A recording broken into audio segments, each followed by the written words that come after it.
आशू आशू तिच्याकडे लक्ष नको देऊ. तुम्ही सांगा, तुम्हाला काही कळलंय का? काही धागेदोरे हाताला लागलेत.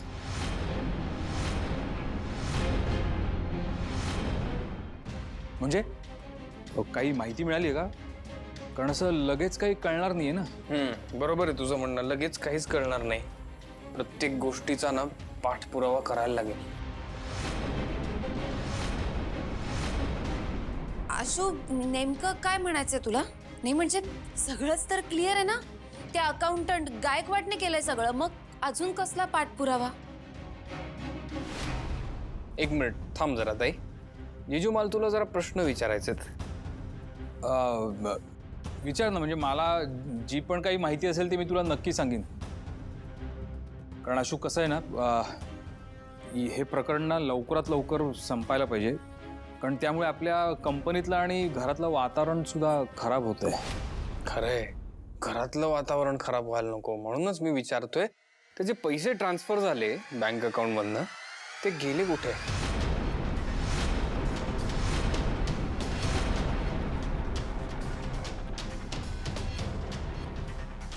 अरे, हाच प्रश्न मलाही पडलाय. कारण कामगार म्हणतायत त्यांना बोनस मिळालेला नाहीये. मग एवढी मोठी रक्कम गेली तरी कुठे ना? नक्की ना? हेच झालं ना? म्हणजे खात्रीने सांगताय ना तुम्ही? म्हणजे काय चाललंय तुझं? मी काय केलं? तू माझ्या नवऱ्याची चौकशी करतेस नाही, माझ्या डोक्यात एक डाऊट आहे, तो विचारला. म्हणून सुहासवर संशय घेणार आहेस? संशय कुठे आहे? संशय येण्यासारखं काही केलंय का त्यांनी? आई, आता हे जरा अति होतंय. हा, काय चाललंय हिचं? तुम्ही काही बोलणार नाहीयेत का? नाही म्हणजे काही प्रश्न विचारतेय, सुहासवर संशय घेते, या सगळ्या गँगला इथे बोलून ठेवलंय. काय चाललंय काय हे सगळं? मी सहन करणार नाहीये. हा, ताई ताई ताई, आवाज कमी कर. काय आहे, तू आवाज वाढवून तुझं म्हणणं खरं नाही ठरणार आहे. ऑल्सो तुला सगळं कळेल, जे झालंय काय नाही झालंय सगळं तुला कळेल. फक्त जे कळेल ते पचवून घ्यायची तयारी ठेव आता. ताई, मी काय म्हणते, तुम्ही पाणी पिता का आणि जरा शांत व्हा. हा हा, हे काय चाललंय तुमचं? कोड्यात कशाला बोलताय? स्पष्ट काय ते सांगा. नाही सांगणार. शिवा, आम्ही काही नाही सांगणार तुम्हाला, पण तुम्हाला कळेल नेमकं काय झालंय ते.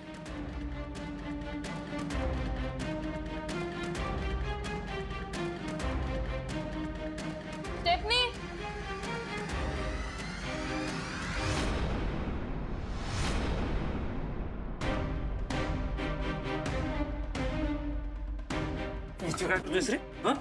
काका, हाच तो गायकवाड.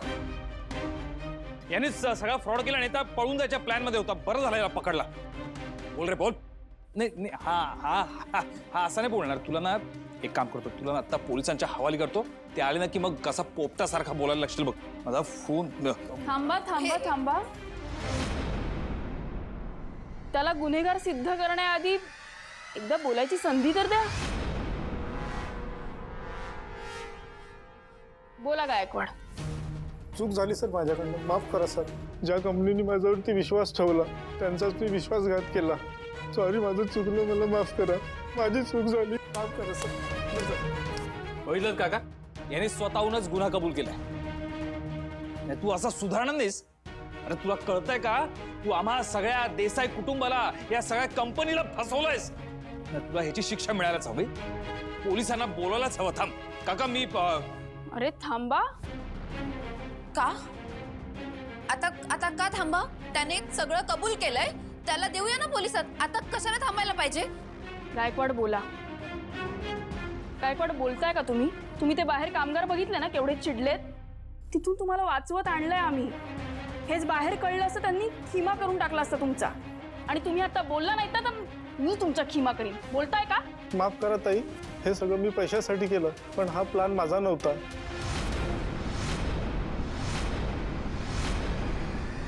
मग कोणाचा प्लॅन होता?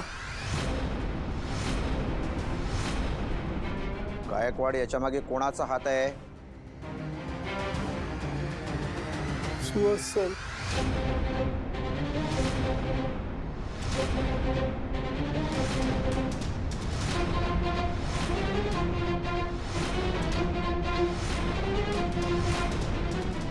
सुहास सरांनी ते पैसे पर्सनल अकाउंटला ट्रान्सफर करायला सांगितले.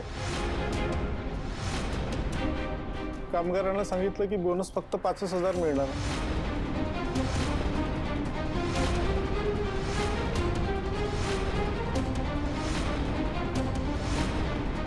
काय काय अर्थ आहे याला? खोटं आहे हे सगळं. ए, खोटं का बोलतोस? आणि काय पुरावा आहे तुझ्याकडे? पुरावा आहे तुझ्याकडे काही नाही ना? मग खोटं बोलायचं काम नाही. हा, आहे, पुरावा आहे. एक मिनिट. गायकवाड, तुमचा फोन दाखवा. ते सुहास सरांचे बँक स्टेटमेंट. आणि ते कुठले तरी खोटी स्टेटमेंट दाखवतोय बहुतेक तो. थांबा थांबा. काका, हे सुहास रावांचं पर्सनल अकाउंट आहे. तुम्ही त्यातले पैसे बघा. कामगारांना जो बोनस मिळणार होता तो सगळ्याच्या सगळा ह्या अकाउंटवर ट्रान्सफर झालाय आणि ते अकाउंट सुहास रावांचंच आहे. ए बासा, हे खोटं आहे. आई आई तू प्लीज माझं ऐक. हे बघ, हे असं काही नाहीये आणि आम्ही काहीच केलं नाही. अगं आम्ही ते तुलाही हे माहित होतं.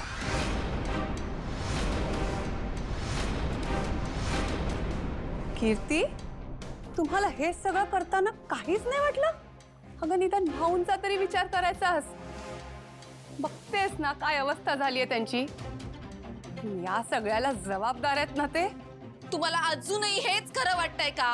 हे बघा, मी हे काहीच केलं नाहीये. हे सगळं नाही का शिवामुळे होते. हिला ना मी सोडणार नाही. शिवावर ओरडायचं नाही.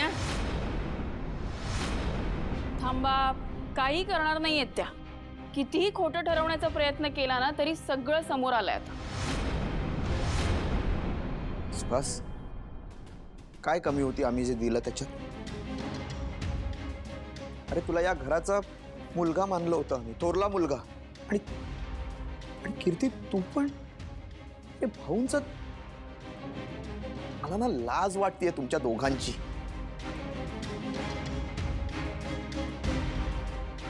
तू भाऊंची मुलगी असून सुद्धा तू भाऊंच्या जीवावर उठलीस. मला ना लाज वाटते तुला माझी बहीण मानायची. यु नो व्हॉट, यावर्षी भाऊबीज नाही होणार तरी.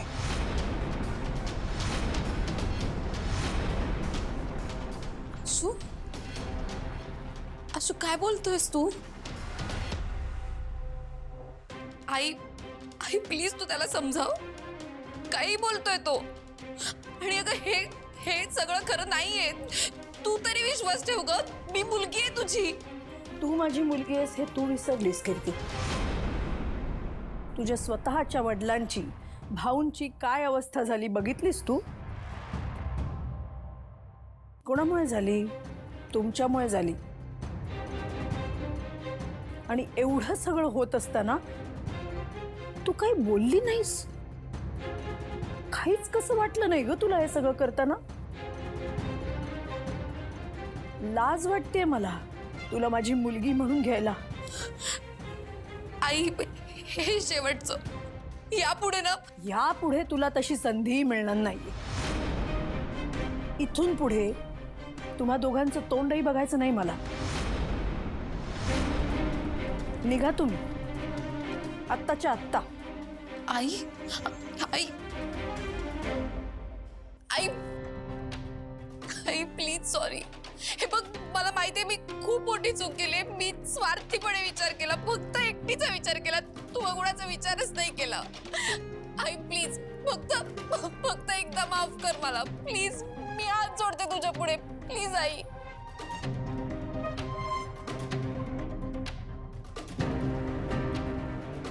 काका समजून घे प्लीज. यापुढे नाही होणार. प्लीज एकदा माफ कर.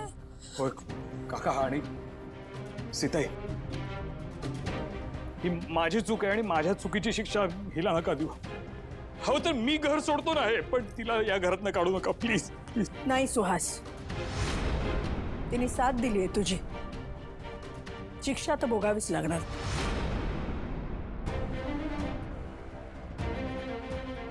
हसू, मोठी बहीण आहे मी तुझी, पण तरी सुद्धा आज तुझ्या समोर हात जोडते. हे बघ, हे शेवटचं, याच्या पुढे असं काही होणार नाहीये. प्लीज प्लीज एकदा ऐक माझं आणि एकदा मला माफ करा शुभ. तू माफ मला कर. तुम्हाला दोघांना आम्ही पोलिसात देत नाही आहे ना, नक्की समज. निघा आता, निघा.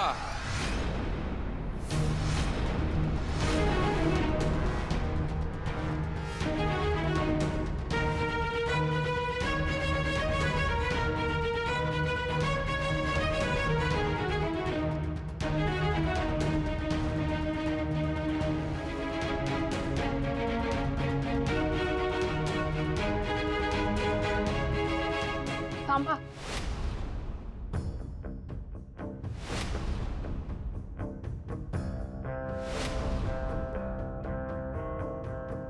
सीताई, हे बघा, कीर्तीताई आणि सुहासरावांना तुम्ही एकदा माफ करा.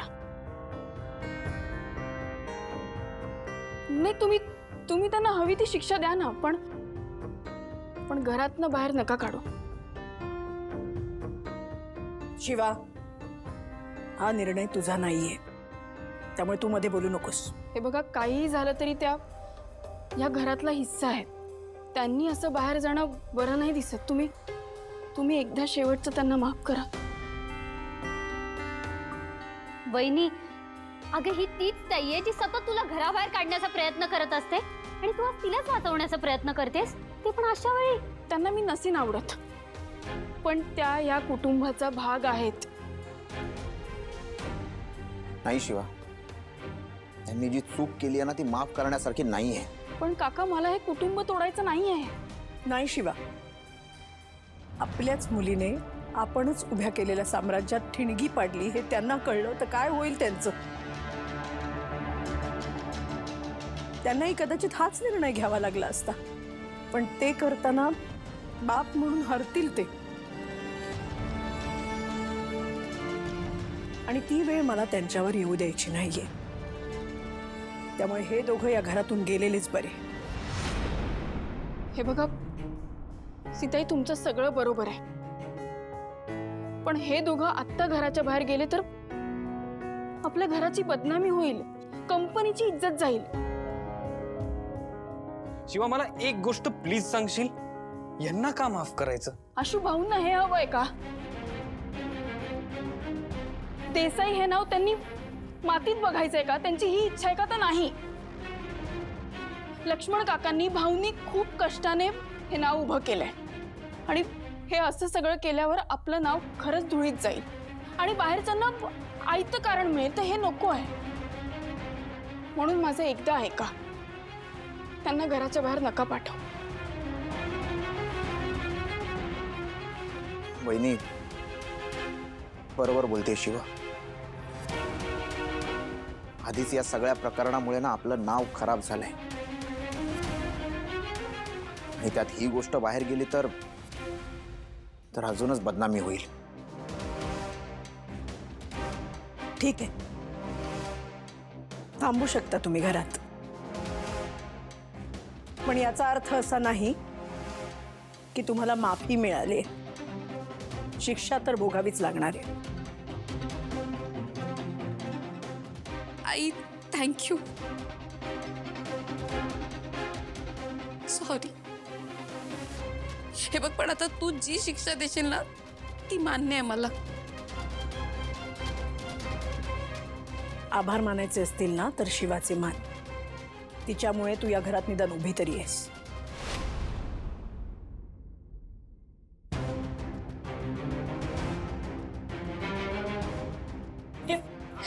शिवा, अहो, असं नका करू. ऐका राहू दे, तुम्ही राहू दे, माझं. प्लीज. तुम्ही वयाने मोठे नाही, तू आहात. खूप मोठ्या मनाची आहे सगळं. हे बघ, तुझ्यामुळे मी आणि सुहास या घरात राहू शकतोय आता. थँक्यू, खरंच थँक्यू. तुम्ही उठा. हे बघा, तुम्ही शांत व्हा आणि मी तुम्हाला नेहमी सांगते की आपण जे काही करतो त्याचे काय परिणाम होतील त्याचा एकदा विचार करावा आणि मग ती गोष्ट करावी. ह्या शिक्षेतून तुम्ही काय धडा घेता हे तुमच्यावर आहे. चांगला धडा घ्याल हीच इच्छा आहे. शिवा, खूप मोठं मन आहे तुझं आणि ही दुर्मिळ गोष्ट आहे. भाऊंची सून शोभतेस तू.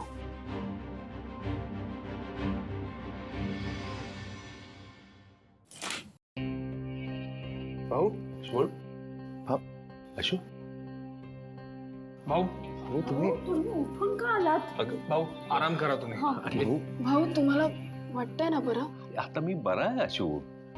मला बाहेरचा एवढा जोरजोरात आवाज ऐकू आला म्हणून मी काय झालं, काय गोंधळ आहे? भाऊ सगळं प्रकरण मिटलंय आता. म्हणजे आपल्या कंपनीतल्या कामगारांना त्यांचा दिवाळी बोनस आता मिळणार आहे. अशू, खरंच खूप मोठी बातमी सांगितलीस रे. पण पण नेमकं काय झालं होतं?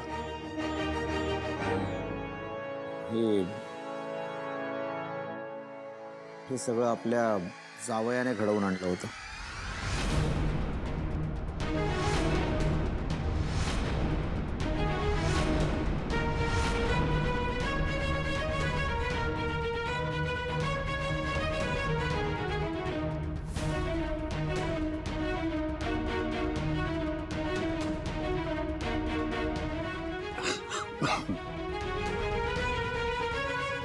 आपण आपण याला पोलिसात घेऊन जाऊया. नाही नाही थांबा. म्हणजे आपण यांना जर माफ करू शकतो, गायकवाडनी तर ना हा प्लॅन केला, ना हे स्कॅम केलं, काहीच केलं नाही. फक्त त्यांची ही चूक होती की त्यांनी पैसे घेऊन हे असं सगळं खोटं बोलले. आता त्यांची शिक्षा हीच आहे की त्यांना नोकरीवर ठेवायचं की नाही ठेवायचं, काय करायचं हे सगळं भाऊ ठरवतील. ठीक आहे शिवा, आम्ही याला घेऊन निघतो.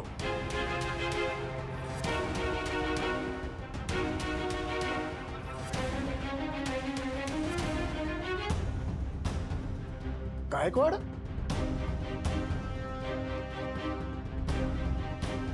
चला आराम करा.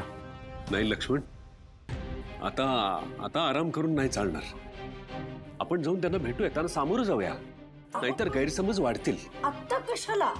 अगं आत्ता नाही गेलो तर उशीर होईल. आणि आशूने सगळं क्लिअर केलंय ना. चल चला आम्ही येतो. या.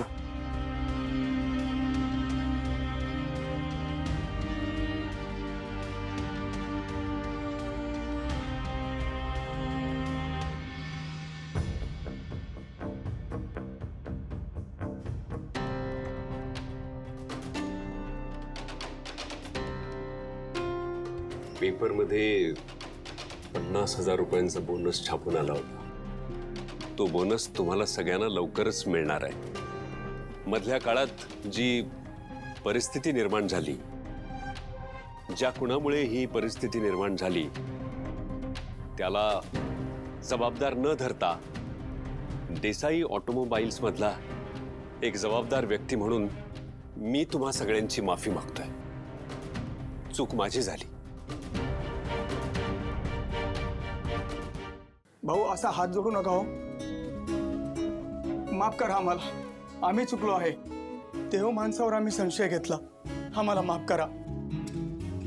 भाऊ, तुमच्यावर एवढा कर्जाचा डोंगर असताना सुद्धा तुम्ही आम्हाला पगार वेळेवर देत होता, बोनस देत होता. हे आम्ही साफ विसरलो हो. यात तुमची काहीच चूक नाही रे. परिस्थितीच तशी होती. तुम्हाला राग येणं स्वाभाविकच आहे. नाही भाऊ, खरंच माफ करा आर्या. अरे अरे ऐका, नाही पाया नका ऐका. पण काय झालं होतं? गोंधळ झाला होता हे, पण झालंय आता सगळं नीट. भाऊ खरंच आम्हाला माफ करा. तुमच्यासारख्या देव माणसाला या हाताने काळा फासलाय भाऊ. देव पण आम्हाला माफ करणार नाही. तुम्हाला तरी मी काय म्हणणार अरे. माझ्या घरातच तुम्ही सगळे आता आपापल्या घरी जा. तुम्ही सगळे घरी पोचायच्या आत तुमच्या खात्यात तुमचे पैसे जमा झाले असतील. अरे दिवाळी हा सण खूप मोठा आहे. आपापल्या कुटुंबाबरोबर साजरा करा आनंदानं. तुम्हा सगळ्यांना आणि तुमच्या कुटुंबियांना माझ्यातर्फे दिवाळीच्या खूप खूप शुभेच्छा.